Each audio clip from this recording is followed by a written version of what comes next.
So the talk is called In the Cool Shade of the Tree. Subtitle, what is it? It's I think it's Cultivating Joy in Meditation. Planting the seed of joy, meditation. I got this seed thing from the program into my title. Planting the seed of joy in meditation. So my talk is going to be quite wide-ranging. I'm going to start with a story about the Buddha's awakening. One which kind of encapsulates the point I want to make, but putting it in the form of a story about the Buddha long ago. And that will lead me to consider the nature of joy. The nature of joy. What a thing to think about. And that will lead me into thinking about, well, how does joy fit with meditation? What's the importance of joy? And I'm going to talk about the role of joy in meditation practice, but also as a spiritual exercise in its own right, which is to draw a bit on ancient Greek philosophy considered as a way of life. So I'm bringing in everything here, aren't I? All my different interests. So we've got that broad-ranging talk, so I better plunge in. In the middle, I think what I'll do is I will get you to contemplate a bit joy and happiness and maybe talk to each other about it, just to warn you. Totally optional. If you didn't want to talk to your neighbour about these things, that would be completely fine. But it might be a way to connect your own take on what I'm saying with words, as it were. So that's a warning. So I'll start with the life story of the Buddha. Many of you will be familiar with the life story of the Buddha. It's said that the Buddha, as a Buddha to be, as a bodhisattva not yet awakened, lived a very luxurious life as a prince, had several palaces, all kinds of luxuries, really fast broadband, and all the rest of it, whatever counts as luxury. But that did not satisfy the young prince. He saw a renunciant, and that inspired him to leave palace life, to go forth from a life of luxury into a life of renunciation and austerity. It's said that the Buddha's practice of austerity, it's like completely the opposite to a life of luxury. It was at that time living a life of self-mortification was seen as a way to liberation. And the Buddha was very good at it, so it said. He practiced austerities to such an extent that his buttocks became like camels' hooves. The vertebrae on his back were like a row of dried beans. And here's a bit I really like. The sparkle in his eyes was like the sunlight on water in a deep well. So he's still alive, but in some odd way. Anyway, he found that, but he didn't actually find what he's looking for by practicing renunciation. And I'll read now a brief extract of the crucial turning point here. This is from a Pali text called the Mahasatchika Sutta, from the Majjhima Nikaya, the middle-length sayings. The Buddha's telling a story to his monks.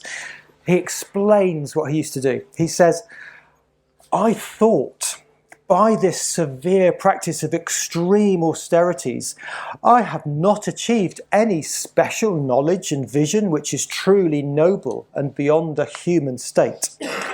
Might there be another way to awakening?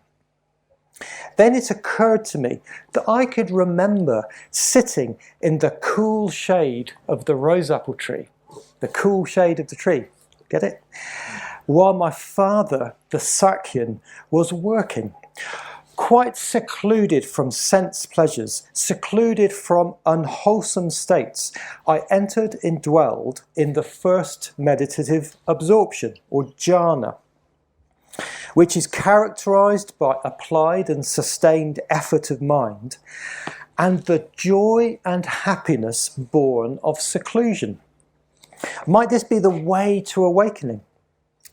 Then Sachika, he's talking to someone called Sachika, actually, not his monks, recollecting that what I had remembered, I became conscious that this is the way to awakening. Then it occurred to me to ask myself why I was afraid of that happiness which is totally without sensual pleasures and totally apart from unwholesome states. And I thought, I'm not afraid of that happiness which is totally without sensual pleasures and totally apart from unwholesome states. So the Buddha, he's telling this story of before he was awakened. He had lived a life of luxury, he'd practiced austerities, neither brought him what he was looking for. And then he had this memory of sitting beneath the cool shade of a rose apple tree, and he remembered a meditative state that was basically joyful and happy. And he realized this is the way to awakening. And it said very shortly afterwards he went through a process of becoming awakened. So this tells us something about the importance of joy and happiness in the Dharma life. There's plenty of room in here if anybody would like to come and sit down. Just need to come forward a bit.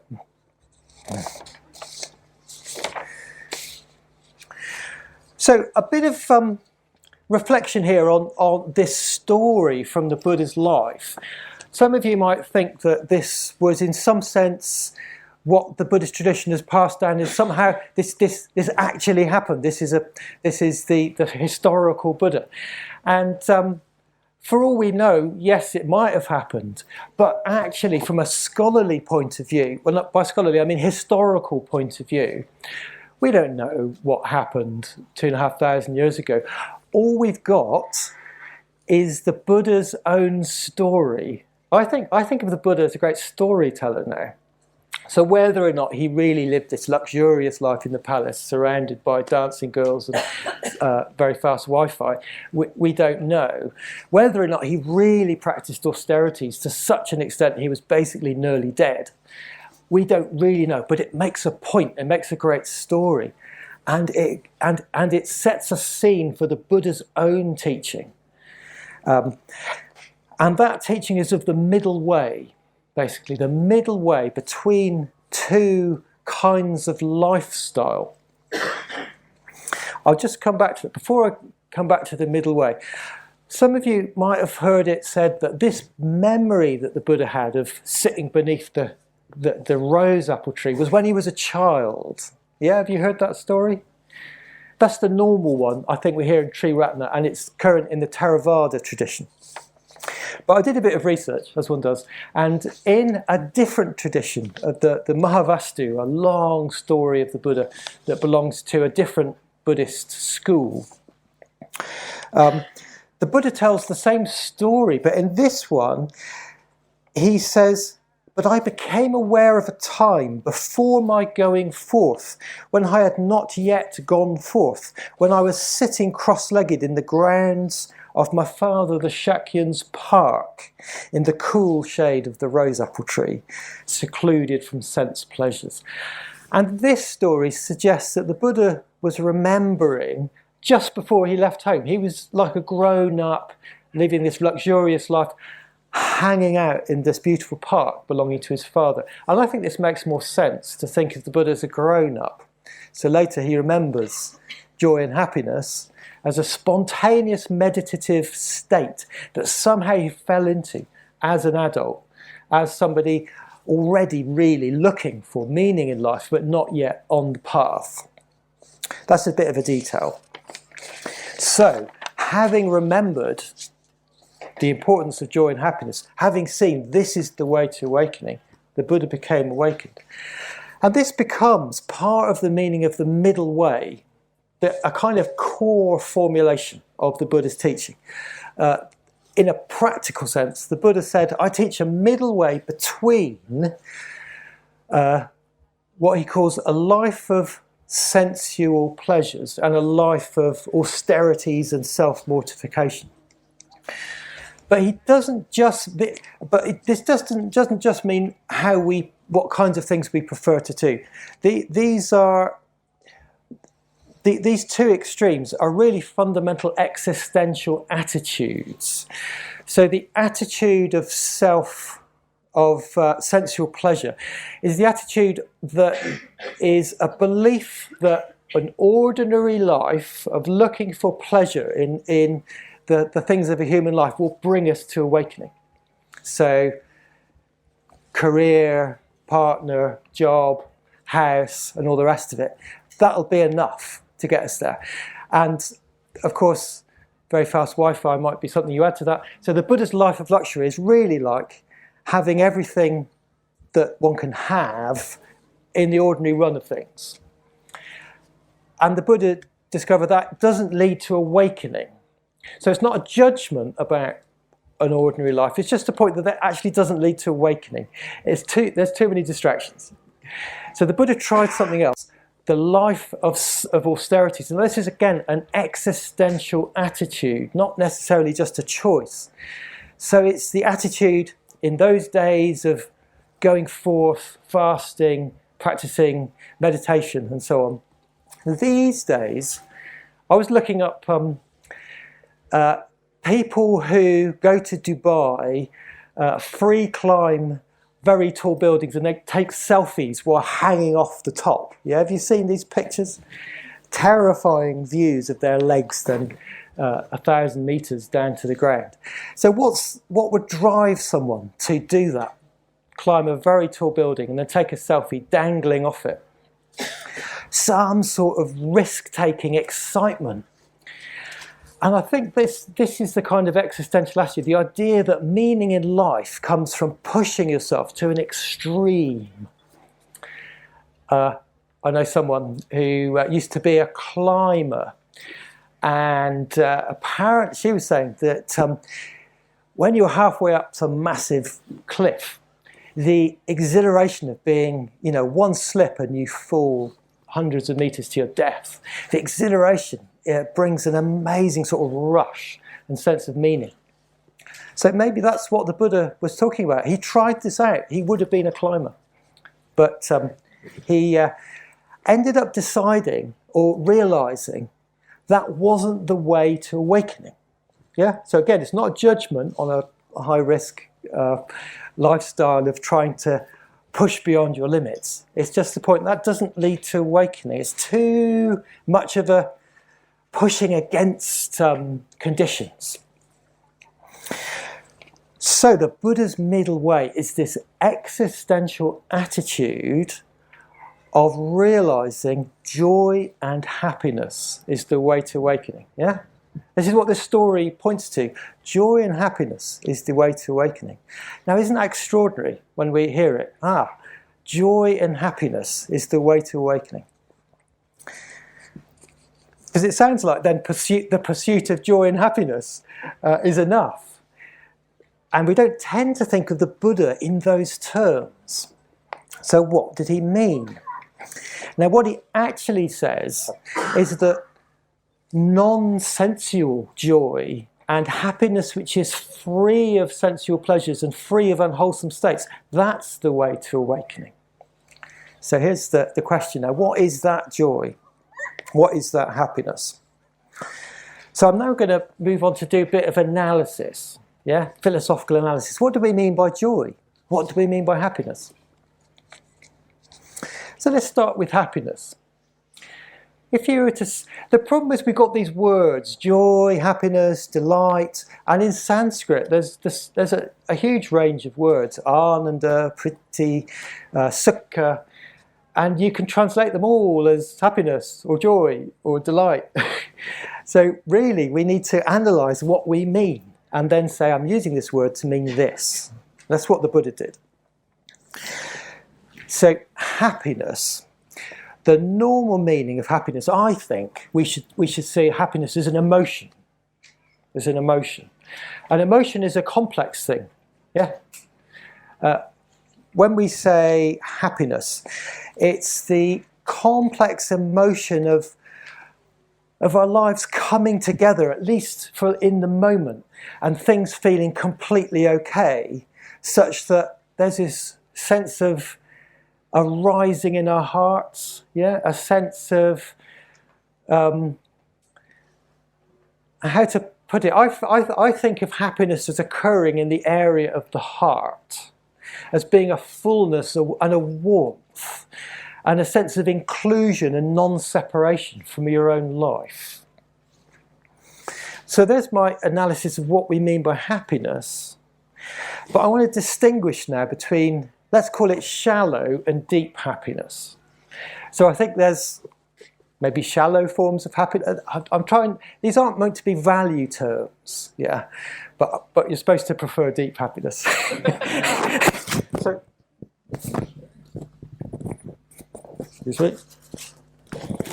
Shallow. Is this some sort of feedback from a microphone's point of view? Is that okay? I think so. Shallow happiness might be, you know, you get a new job.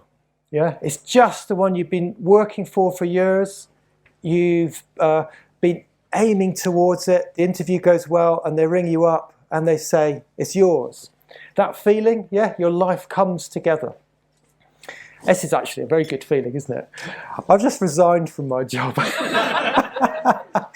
So I think of it as because the reality ended up for being a lecturer in higher education at the moment. I found it really unsatisfactory. The actual reality was not quite what I hoped for. So I did have an experience of happiness, but it turned out to be not really a way to awakening, actually. It was so shallow. So does that make sense? There's a shallow form of happiness, which is real, but it doesn't necessarily reflect kind of long-lasting, eternal values, really finding something beyond the changing world of circumstances. So deep happiness is something that doesn't depend on the shifting circumstances of events in your life, of what might go on at work or in, you know, the circumstances of family life or relationships and so on. It's some sort of more long-lasting, it's difficult to say permanent with regard to happiness. So when the Buddha said happiness is the way to awakening, he was talking about a kind of coming together of life in relation to the values held and a way of life lived which actually works. And he realized that the life of meditation was one that he felt is going to lead to awakening. So it's an emotion. Now, second topic, joy. Joy. So I want to distinguish joy and happiness. I want to say joy, if happiness is an emotion, joy is a feeling. And I think of a feeling as something simpler. Does that make sense? Not something so complex as an emotion. Something that's simply felt. Perhaps it's more physical. So for me, joy, I feel it less in the heart and more in the body. It's a simple bodily state. So I think we can speak about more shallow forms of joy. I've got an example here. During the lockdown, I found myself stuck at home, couldn't go dancing. My body started to be a bit miserable, and someone said, well, go running then. So I started running. It didn't do my knees any good, unfortunately, so I'm sitting here like this. But I did find that after a good run, I came back and, my body felt joy. Do you know this feeling? Whatever it is that, dancing's best, isn't it? But whatever it is that does it for you, it depends on your own body in a way, doesn't it? But there could be a feeling of blockage and a blockage and unsatisfactoriness in the body, which a bit of exercise, aerobic, whatever exercise does, shifts the mood, the feeling in the body. So there's lots of kinds of physical joy. Let's call this shallow joy. Then there's a deep joy. This is what we're really getting onto, what the Buddha meant, I think. A deep joy, I think, is a kind of joy felt in the body, not in relation to exercise, but more in relation to a deep relaxation, a deep putting down of worry, concern, and so on, and being present to our embodied nature in such a way that there's this feeling of subtle joy. It's not complex and it's not necessarily vivid. Can be, but so it might be subtle. So I'm suggesting, I started with the story of the Buddha realizing that joy and happiness was the way to awakening. I've asked, well, what does that mean? What do we mean, joy and happiness? And I've come to the idea that what the Buddha was talking about was deep versions of happiness and joy, not connected with the shifting kind of situations of our lives, not connected with the body's desire for exercise, but a happiness connected with living by our values and finding our lives coalescing around them, and a joy which is experienced physically in relation to relaxation in meditation. And the Buddha's realization was that these extremely pleasant experiences are what leads to awakening. So I'm going to pause here because I want you to just consider joy and happiness now. So you might like to close your eyes, take a posture. I'm going to ask a question, and you can just let's see what comes as a response. You may think, you may just have some feelings. So first question. Is the emotion of happiness a familiar one?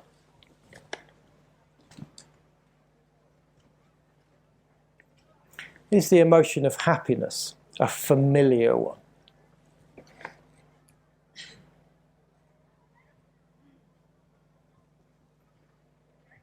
Secondly, where, I suppose in the body, and when do you feel it? How does happiness, if you feel it, how does it manifest?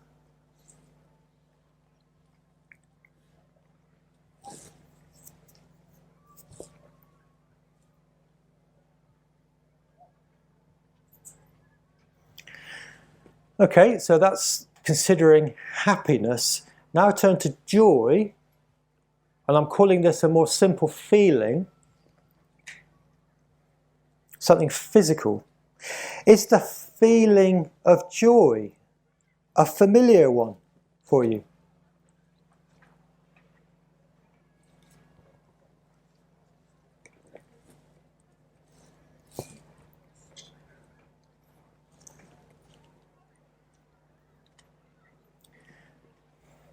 And again, where in the body and when do you feel it?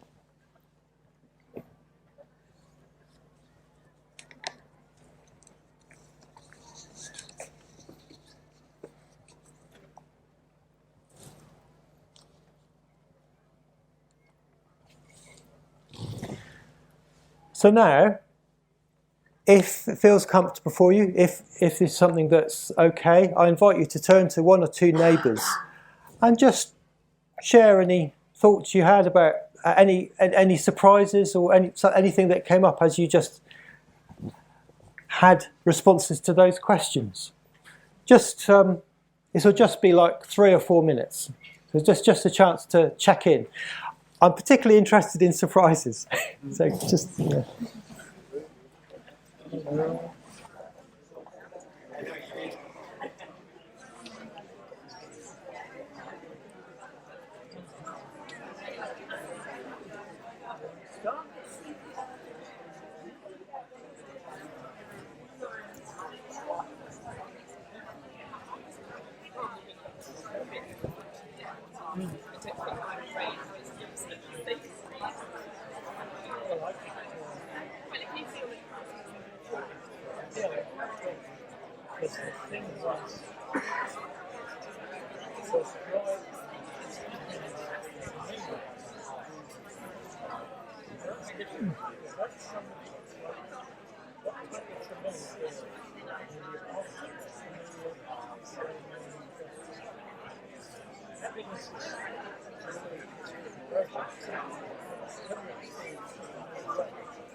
What I'm hoping you found was that, well, I don't know, you can nod if this is true, that actually joy and happiness come in all sorts of different flavours and places.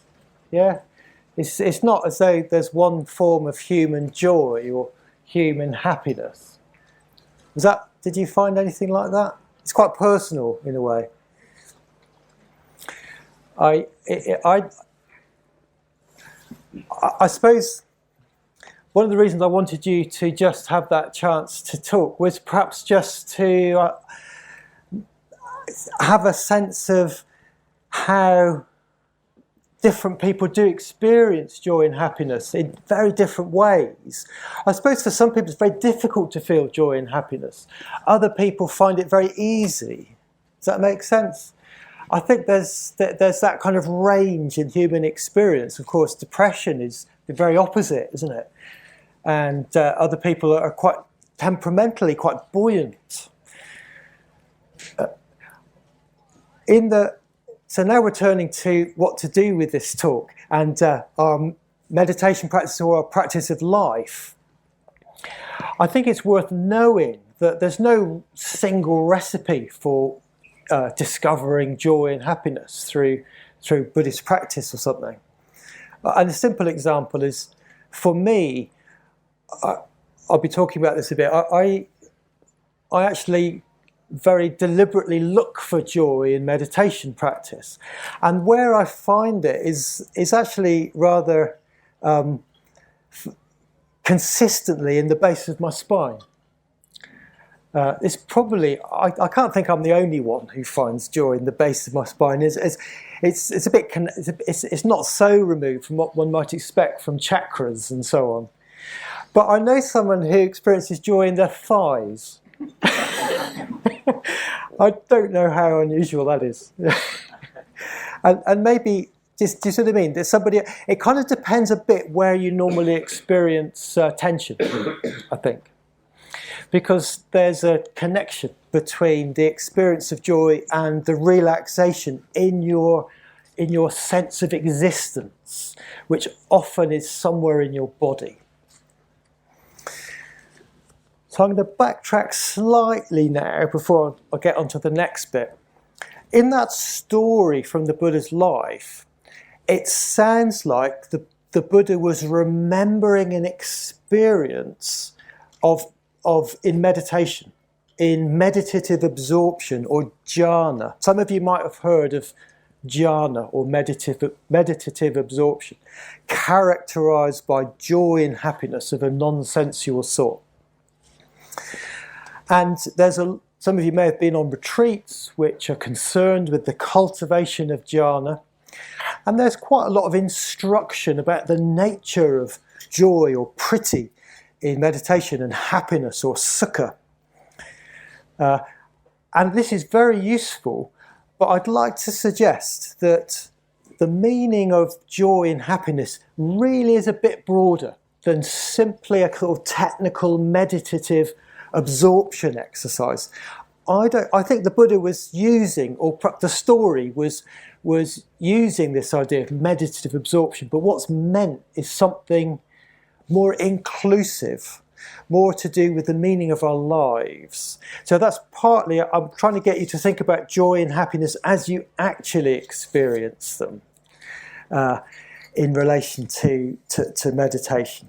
Not necessarily in the ideal of a really absorbed meditation, which you may or may not get in a day-to-day sort of practice. Okay, so now I'm going to come back to my the thread of my talk and talk about the planting the seed of joy in meditation and life. So firstly, in order to plant the seed, let's think about the relation of joy, this physical feeling. I'm leaving happiness aside here, perhaps that's another talk. This physical feeling, this simple physical feeling is somewhere in the body.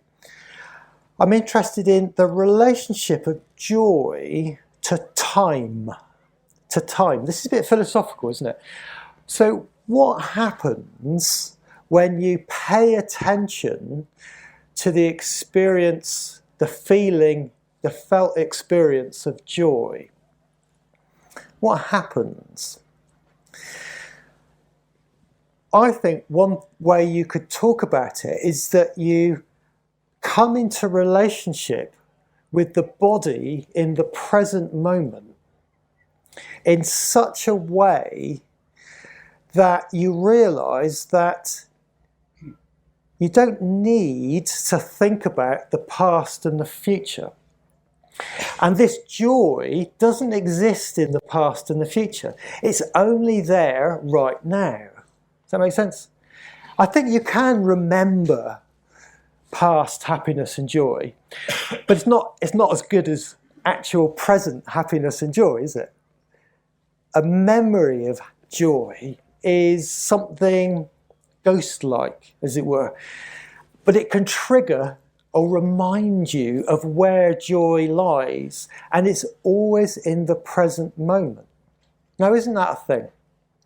So joy is always right now, because in a way your body isn't in the past or the future. Your body as a physical organism is doing its thing right now. Where do past and future come from? Well, they're the ways in which our conscious lives imagine what's coming next, what we might like to come next, and where we've come from, what our story is.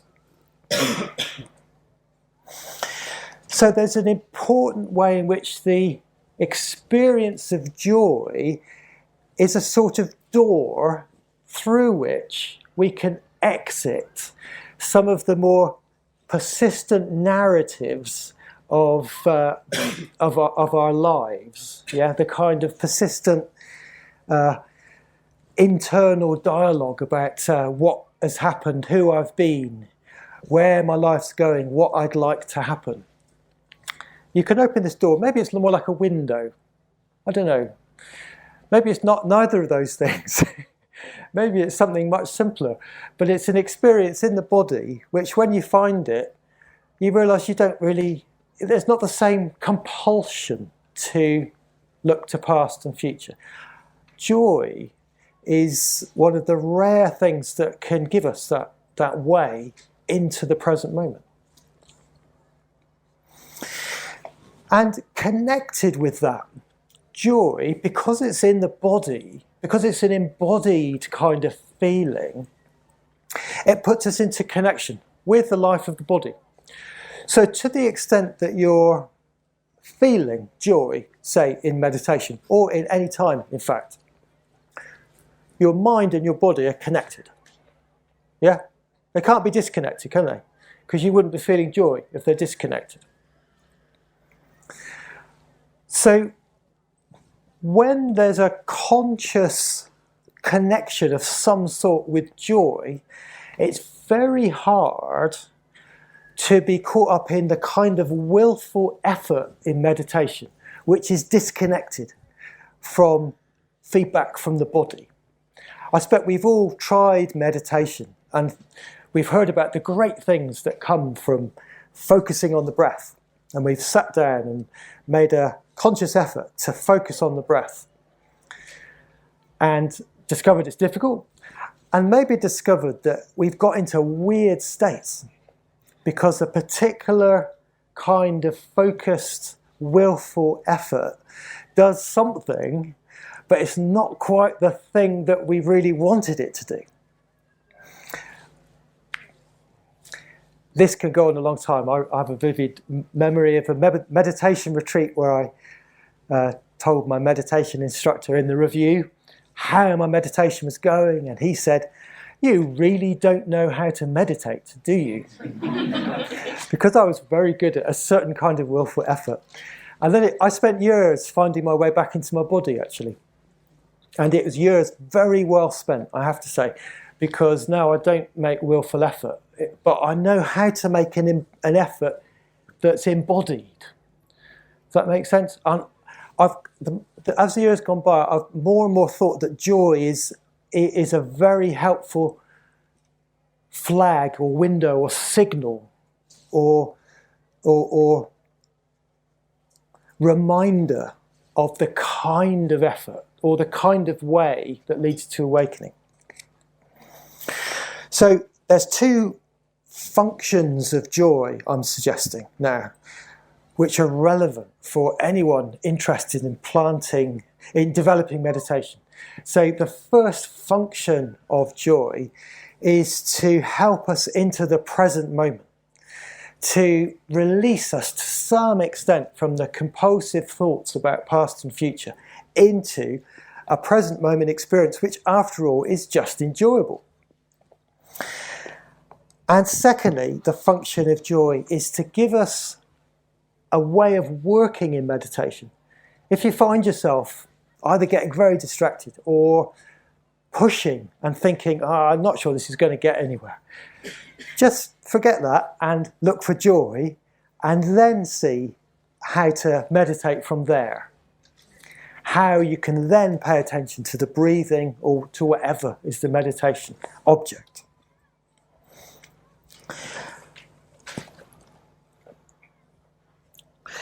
So there's some consequences of thinking about this, the place of joy in meditation.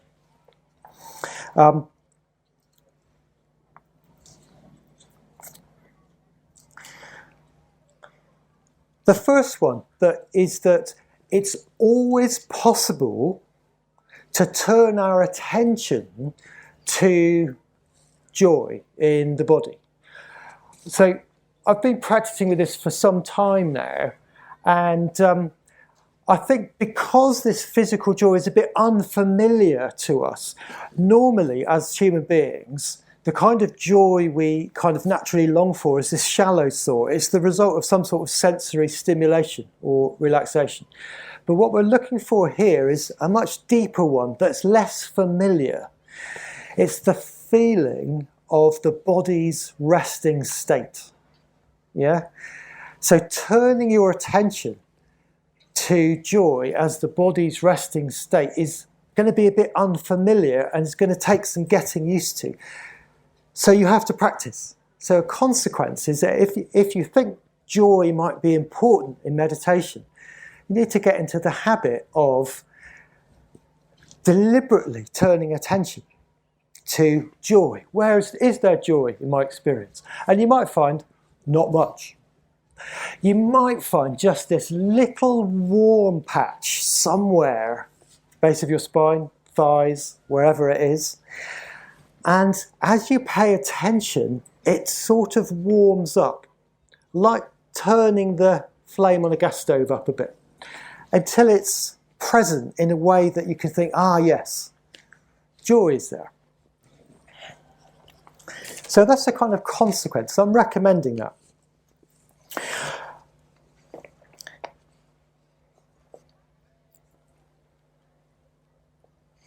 And what I'd recommend is that, I got this from Bhikkhu Analayo. Some of you might have come across Bhikkhu Analayo, also published by Windhorse Publications. And his book on Satipatthana, well, it's various books on Satipatthana. He's ended up writing one on the mindfulness of breathing.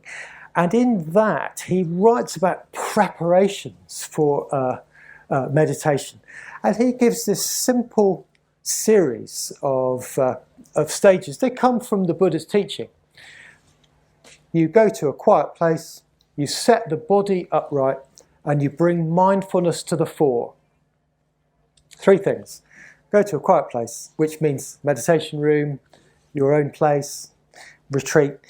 You set the body upright, and you bring mindfulness to the fore. And this stage, setting the body upright, this means making this effort, reminding yourself to just to allow the body to find its resting state. And at that point, you can simply ask, is there joy in my body? And you can take attention to the resting state of the body. Analayo talks about the subtle pleasures of awareness, the subtle pleasure of awareness. It's very interesting, isn't it? He suggests that awareness itself, when one's sitting in meditation, not distracted, just present to the breath, there's a subtle pleasure there. I find this quite difficult. I find it much easier to look in my body for joy. But I'm suggesting what Analayo says, just because I don't think there's one way forward here. I want to mention other ways. Now, but this question of joy also opens the possibility, however, not just of technical moments in meditation, but of bringing the possibility of joy into life as a sort of spiritual exercise, in a way of life which is connected with the quest for wisdom. So I'm just going to mention two. The first one is the reminder that the present moment is our happiness. So if you think of joy here, as maybe I should say the present moment is our joy. It's a quote from Goethe, the German romantic poet and writer of the 19th century. But he himself got this from the Stoic school of philosophy, Stoicism, who emphasize that it's all too easy to be caught up in thoughts that are associated with emotions that take us into the past or construct the future in such a way that we always miss the ever-present possibility of being in the present moment. Where else can our joy be but in the present moment?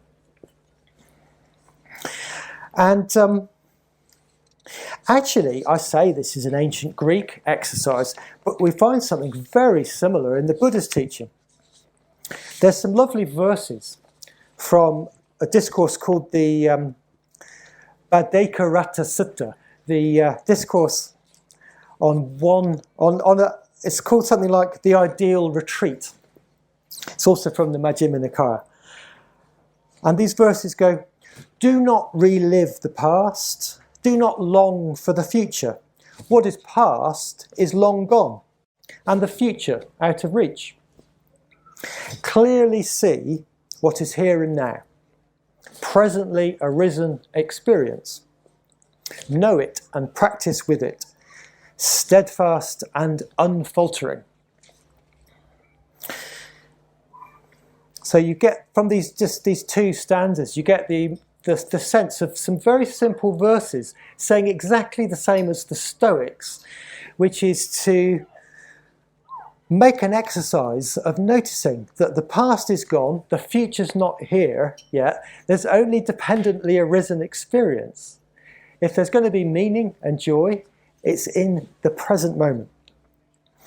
The Buddha goes on to say, make the effort this very day, for who knows when you'll die. There is no bargaining with death or with its army of causes. An army of causes. There's cancer, there's old age, there's a lot of causes of death, and they're all out there. Dwelling ardently like this, day and night, indefatigable, this indeed is the ideal retreat, so speaks the peaceful sage. So in these second two stanzas, the Buddha, it turns it into something a bit tough, doesn't it? Hard-nosed, meditating day and night, making indefatigable effort. I think personally it's all too easy for us Westerners to turn that into another task which you make a strong effort at and lose the joy. So if we combine this with the Stoic recommendation to bear in mind that the present moment is our joy, that opening of joy into the present moment gives us the way into the Buddha's recommendation here. That if there's a way to awakening, it's going to be in the present moment, not in the past and future. But what the Buddha said about death leads us to another spiritual exercise. So first spiritual exercise, just reflecting at any moment. You can do it while driving on the bus or a quiet moment. The present moment is my joy. Past and future are not where it's going to be. But this talk of death brings in another spiritual exercise. Death with its army of causes. None of us knows when we're going to die. That's just how it is. But we do know, one day or other, that moment will come. Might be a long time from now. Might be, who knows what might happen at a dance tent tonight, you know. And the point here is not so much to dwell on death itself, but what happens when you drop in this thought of the inevitability of death. When is the significant moment? It's now, when we're still alive. Yeah?